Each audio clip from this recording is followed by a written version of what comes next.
Mateus 16:26 diz: pois que aproveita o homem ganhar o mundo inteiro, se perder a sua alma? O que dará o homem em recompensa da sua alma? Não tem nada que pague uma vida. Não tem nada que pague a alma de uma pessoa. A gente tem dito e tem falado do programa de televisão. Se uma pessoa se converter, for levada a Jesus através do programa, já valeu a pena. Porque não tem preço para uma alma, não tem preço para uma vida. Pela vida de um carcereiro, o Senhor fez um terremoto na prisão onde estavam Paulo e Silas. O Senhor, Ele não fez um terremoto porque eles estavam cantando e orando ao Senhor. É claro que o Senhor se agradou disso. Mas o Senhor fez um terremoto porque um dos propósitos do Senhor era ver a reação daquele carcereiro e levá-lo à conversão e à salvação. A gente tem pregado até de uma maneira repetitiva e insistente, e eu volto a bater na mesma tecla. Deus, Ele é focado na sua salvação.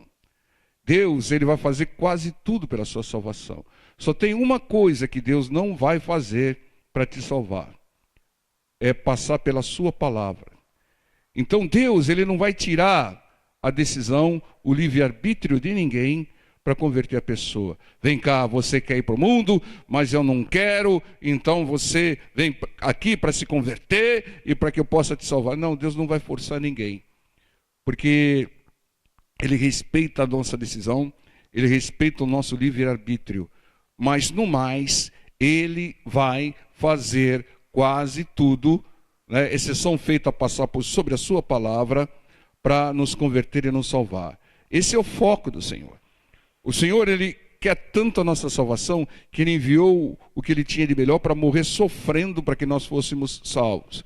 Como a gente costuma dizer, se for necessário te tirar um braço para te salvar, Deus vai tirar.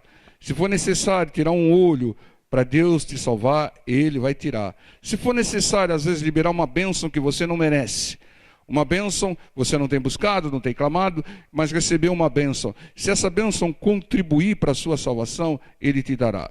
Então Deus, Ele se move, Ele trabalha 24 horas para nos salvar. Entenda, irmãos? E Ele quer que nós, que já tenhamos consciência, nós que já temos consciência, nós que já estamos no caminho da conversão, alcancemos pessoas também com a direção de Deus para que sejam salvas. Mas, entendam, a primeira pessoa que Deus quer que seja salvo somos nós. Então não adianta você querer ganhar o mundo todo se você não está convertido, se você não tem a salvação garantida, é o que diz o Senhor. Porque o que aproveita o homem ganhar o mundo inteiro se perder a sua alma? Então preserve a sua alma, preserve a sua salvação. Entenda, você quer bênçãos, muitas vezes você quer uma cura, muitas vezes você quer prosperidade, muitas vezes você quer uma libertação de um vício qualquer, muitas vezes você quer paz e harmonia no seu lar. Tudo isso é lícito, você tem que buscar. Amém, povo de Deus? Mas não tem nada mais importante do que a sua salvação. Sabe por quê? Porque a cura não salva ninguém. Não salva ninguém. A libertação de um vício não salva ninguém. A paz e a harmonia no lar não salva ninguém. O que salva é a conversão a Jesus Cristo através da sua palavra. Então, é claro que são bênçãos, mas a bênção maior está lá. E a bênção maior, ela virá sobre todos aqueles que creem.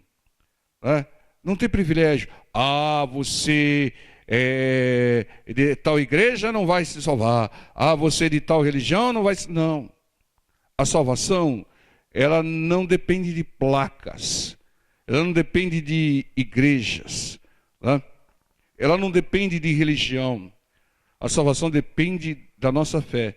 De crermos que Jesus Cristo é Filho de Deus e que é o único Salvador. Entendam?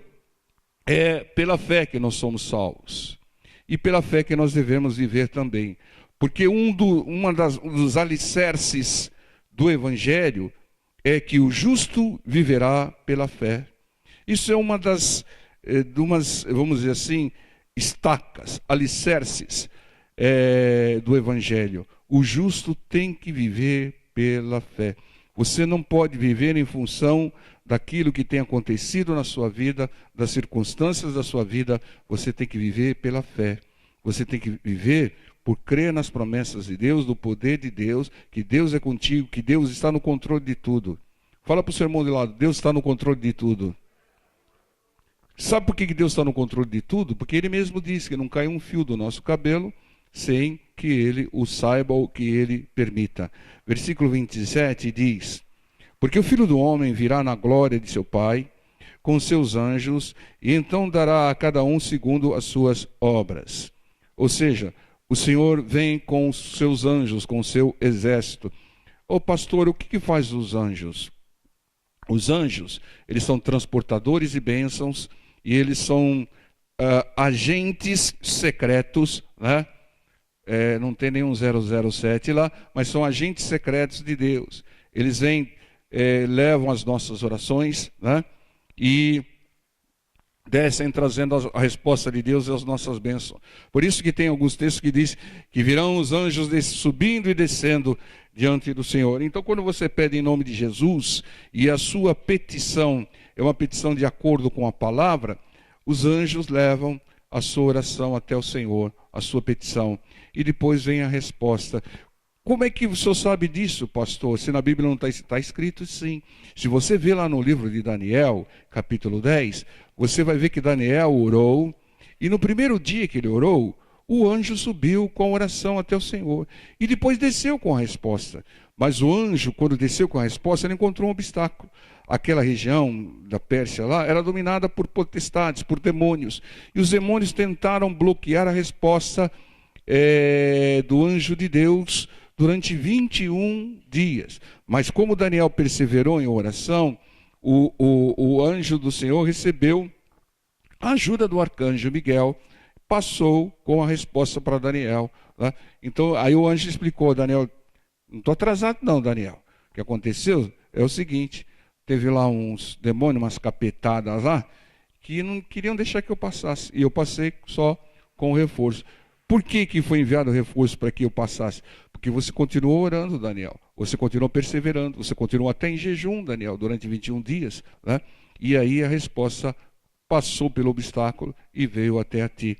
Então, isso daí, irmãos, é uma revelação de como que funcionam as coisas no mundo espiritual. Né? Os anjos sobem, levando a oração, e descem trazendo a resposta de Deus. Muitas vezes a resposta de Deus é não. Pedido indeferido. Né? Por quê? Pediu aquilo que não era para o momento, pediu aquilo que não era para a hora, pediu aquilo que é contra a palavra, pediu até umas bobagenzinhas que iam atrapalhar a conversão e posterior salvação. Então o pedido foi indeferido. Irmão, tudo aquilo que for atrapalhar a sua conversão e a sua salvação, Deus não vai aprovar, não vai te dar. Tem pessoas que teimosamente insistem e fazem, porque Deus não tira a vontade de ninguém, mas estão contra a vontade de Deus, estão contra a direção de Deus. E aí sabe o que vai acontecer? Falando no português bem popular, os burros darão nas águas. Por quê? Porque não tem aprovação e direção de Deus. Mas quando tem aprovação de Deus, irmão, agindo Deus, ninguém pode impedir. Tá? Não é o que diz Isaías? E é isso que acontece. Então, entenda, o seu Jesus virá, e ele vai com o seu exército, né? E ele vai nos dar segundo as nossas obras. Significa que ele tem contabilizado as nossas obras. Sabe para quê? Para depois nos dar o fruto delas. Então, tudo aquilo que nós semearmos, nós colheremos. Não falhe, irmão, não falhe. Ah, pastor, mas eu conheço uma pessoa que só fez mal na vida e morreu tranquilo, de um dia para outro, tá? E não pagou. Pagou sim, irmão.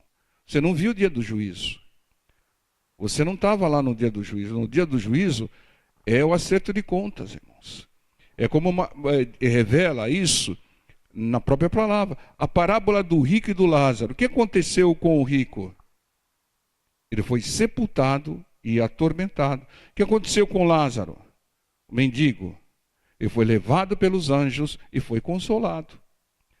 Não é porque a pessoa é rica que ela vai ser sepultada e atormentada.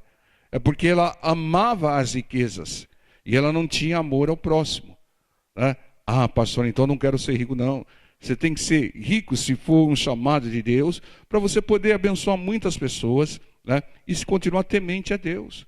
Deus prospera algumas pessoas para que sejam um sustentáculo, uma coluna dentro da obra, da casa dela, né? Mas quando a pessoa só pensa nela e só pensa no dinheiro, o dinheiro vale mais do que as demais coisas, aí ela está na idolatria. E na idolatria, todos os idólatras não serão salvos, serão sepultados e atormentados, né?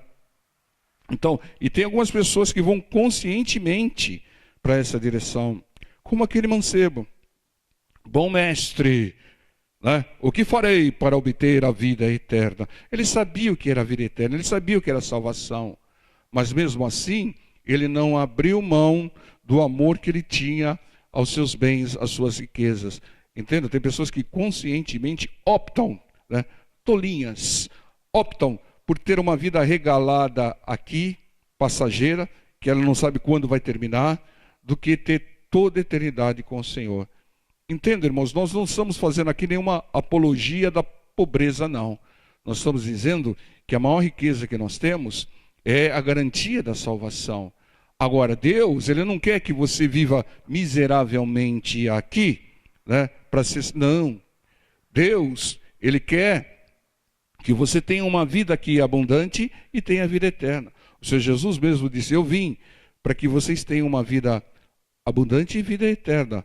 Amém, irmãos? Nós temos que procurar prosperidade aqui, né, mas nós temos que não perder de foco a nossa salvação, porque tudo que nós semeamos, nós colheremos, e o Senhor Jesus vai vir, né?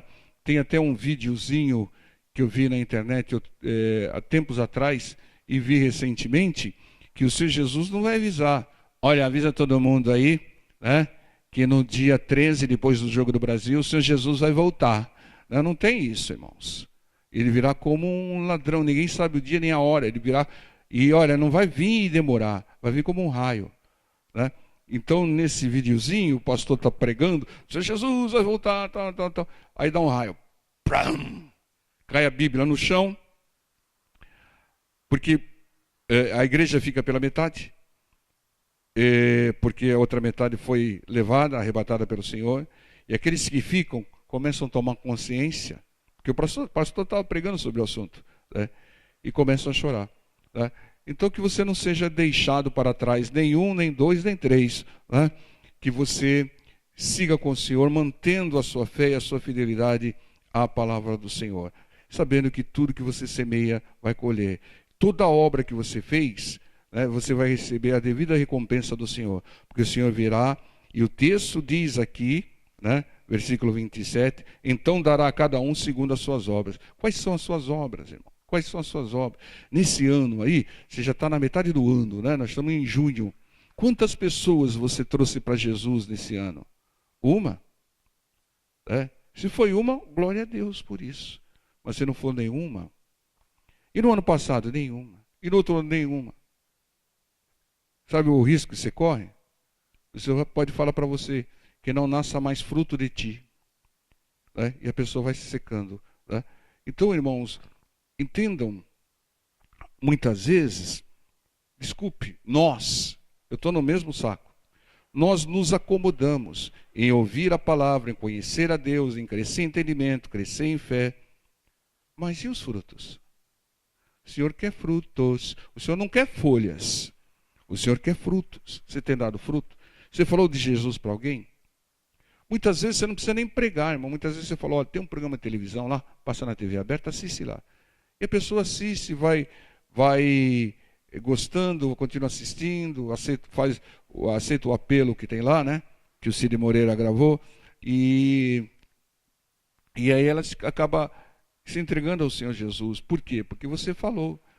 Mas o Espírito Santo de Deus falou para o Paulo. Paulo tinha sido torturado e estava numa cidade que ele pensava que não tinha ninguém. E o Espírito Santo falou, Paulo, fale, não te cales, porque tem muita gente nessa cidade. Então entenda, irmãos, Fala para o seu irmão do lado. Não te cales. Fale de Jesus. Dê fruto, tem que dar fruto, irmão. Ah, mas eu fui num culto que teve isso, teve aquilo, a pessoa rodopiou, caiu, girou, fez isso, fez aquilo, e depois ouvi um testemunho, não sei o que lá, não sei o que lá. Você, Jesus falando, para um pouquinho. Cadê os frutos? Cadê os frutos? Ah, você fez tudo isso. Cadê os frutos? Cadê os frutos? Alguém se converteu vendo toda aquela pirotecnia lá? Não. Então, irmãos, a gente tem que falar, irmão. Tem que falar. Tem que falar de Jesus, tem que falar a palavra. E olha, eu vou dizer uma coisa para vocês. Hoje à noite eu quero que vocês todos venham. Porque o Espírito Santo de Deus tem uma mensagem para você, muito forte. Muitas vezes, não queira, vamos dizer assim, dourar a pílula. Muitas vezes não queira acrescentar na palavra de Deus aquilo que a palavra não tem. Vou dar um empurrãozinho para ver se a pessoa se rende ao Senhor. E muitas vezes não tire da palavra de Deus para converter ninguém. Ah, não, mas esse negócio de homem com homem, parece que na Bíblia não fala bem assim. Parece que na Bíblia não deixa bem assim, tentando agradar algum grupo aí que está no pecado. Não faça isso, irmão. A palavra de Deus tem que ser pregada como ela é. Porque como ela é que ela vai surtir efeito. Amém, povo de Deus? Não tente enganar ninguém. Né? Então, a palavra tem que ser fiel a ela mesma. Versículo 28. Diz assim: em verdade, vos digo que alguns do que estão aqui, que não provarão a morte, até que vejam vir o Filho do Senhor no seu reino. Então entendo, irmãos, tem alguns que não provarão a morte, até que o Senhor Jesus venha. Irmãos, quando é que o Senhor Jesus vai vir? Ninguém sabe, irmãos. Ninguém sabe. Só Deus Pai. Ele pode vir hoje, irmãos. Pode vir amanhã. Ah, pastor, mas a Bíblia diz que antes ele vir, vai acontecer isso, vai acontecer aquilo, e vai acontecer aquilo. Ô, irmão, já está acontecendo muita coisa. Já está acontecendo. Está acontecendo no mundo todo. Irmãos, o mundo está cada vez mais parecido com Sodoma e Gomorra. Qual era o grande mal de Sodoma e Gomorra? Era fornicação, prostituição, é aquilo que nós chamamos pecados na área sexual. Homem com homem, mulher com mulher, né? Tentaram até seduzir os anjos que o Senhor mandou lá para visitar o Ló. Entenda, irmãos, isso parece que está acontecendo hoje. Hoje você vê numa rede de televisão mulher beijando mulher no ar. Né? Então, é claro que espero que a proporção não seja grande, mas existe um movimento para a liberação disso. Existe um movimento para a liberação de drogas mais pesadas. Né? Entenda, irmãos, isso está acontecendo, irmãos. Né? É claro que você vai falar, está acontecendo no Brasil, passou no resto do mundo, não está acontecendo. Está sim, irmão. Você vê o caso do Uruguai, que liberou uma droga lá que todo mundo sabe que idiotifica a pessoa fica meio idiota, ela não raciocina direito. Né? Como apareceu um comercial um tempo atrás, um grandão, um pirulão no meio das criancinhas dentro da sala de aula. Por quê? Porque eu usava esse tipo de droga e ficava com a mente de um idiota qualquer, meio retardado. Né? Então entendam que esse tipo de coisa está avançando, está crescendo. Outro dia eu preguei, algumas pessoas olharam assim, falei, esse mundo está cada vez mais parecido com o inferno. Filhos que não respeitam pais, tem filhos que até batem pais, tem filhos até que matam os pais por dinheiro, pessoas se suicidando, pessoas com valores distorcidos. Eu até falei outro dia que antigamente, na época dos meus avós, no começo da televisão, Quem ia para a televisão é quem tinha talento, quem cantava bem, né?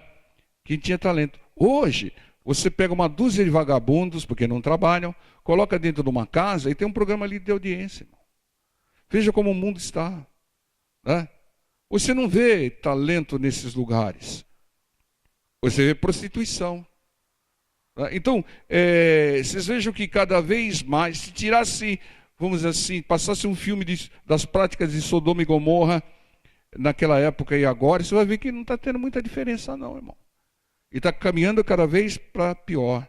Né? E aquele, irmão, que tem um agradinho do mundo, que quer defender o mundo, que quer olhar as coisas do mundo, vai acabar virando uma estátua de sal, irmão. Vai perecer também. Então, pastor, mas é muito moralismo. Não, não, irmão, é verdade, você sabe disso. Você sabe. Então, o que eu estou querendo dizer é que tem alguns sinais que já estão, vamos dizer assim, evidenciando o retorno do Senhor. E ai daquele, irmão. E ai daquele que não estiver vigiando, daquele que não estiver perseverando. Ai daquele que não tiver azeite na sua luminária. Ai daquele. Né? Diz assim, lá em Lucas 16. Lucas 18. E versículo 8. Digo-vos que depressa lhes fará justiça. Né? Quando, porém, vier o Filho do Homem, porventura achará fé na terra? Quando o Senhor Jesus voltar, será que ele vai achar fé na terra, do jeito que está indo as coisas? Hein? E às vezes, irmãos, o que mais me aborrece, pastor, já sei que o senhor vai falar.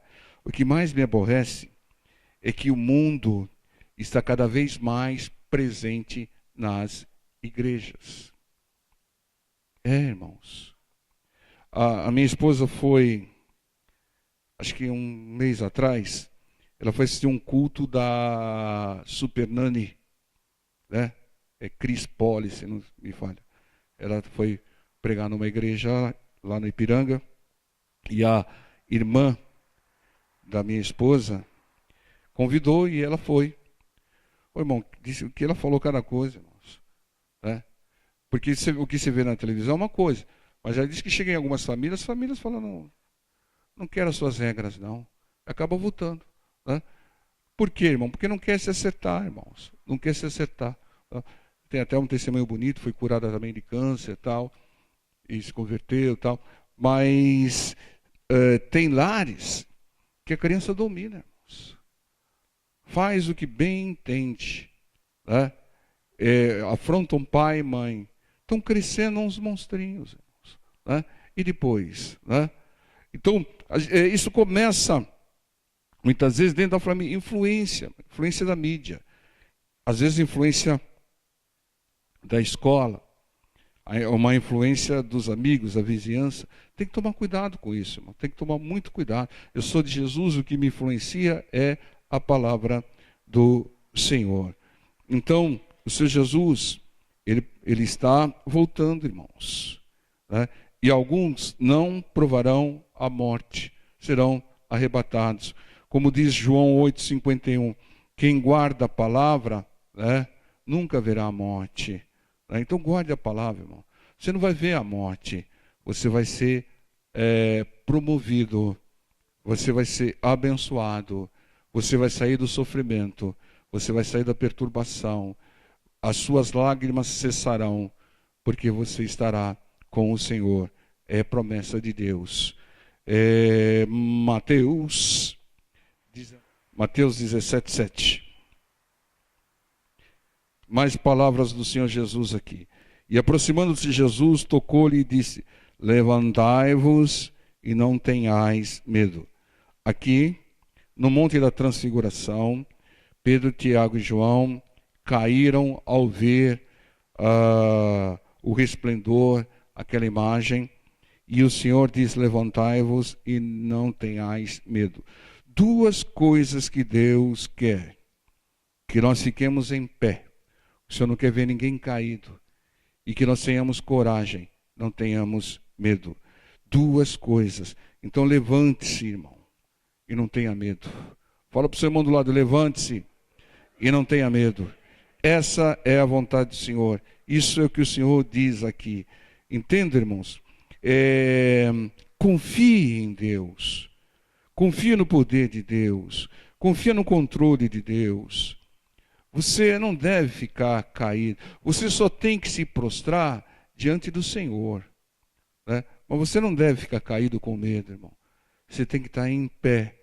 Nós vimos um texto lá em 2 Crônicas, que acho que Josafá estava cercado pelo exército do inimigo, né? E com um poderoso exército. E o texto diz que ele se colocou em pé. Se colocou em pé, chamou a congregação. É isso, irmão. Você tem que se colocar em pé. Você não pode ficar prostrado, né? Porque você tem uma influência sobre as pessoas que te cercam. Se a pessoa te ver prostrado, ela vai se prostrar também, né? Então fique em pé, irmão. Não importa, você pode até estar tossindo. Fique em pé, irmão, né? Fique em pé, porque Deus quer que você fique em pé. Deus quer que você não tenha medo. Essa é a vontade de Deus. O medo é a ausência de fé, né? O que é o medo? É você crer que vai acontecer uma desgraça. É você crer que vai acontecer um grande mal. É você crer nas obras do diabo. Você crê que o diabo pode fazer algo contra você. Não, irmão. Você não tem que crer no diabo. Você tem que crer em Deus. Então você tem que ter fé e não medo. Você tem que crer que Deus tem poder para te livrar, seja qual for a situação. Você tem que crer que as promessas de Deus vão se cumprir. Isso que você tem que crer. Amém? Então você tem que tomar uma decisão. A decisão é sua, irmão. Essa decisão Deus não pode tomar por você. A pessoa que mais crê nas obras do inimigo, ela não crê em Deus, irmão. Não crê em Deus. Amém?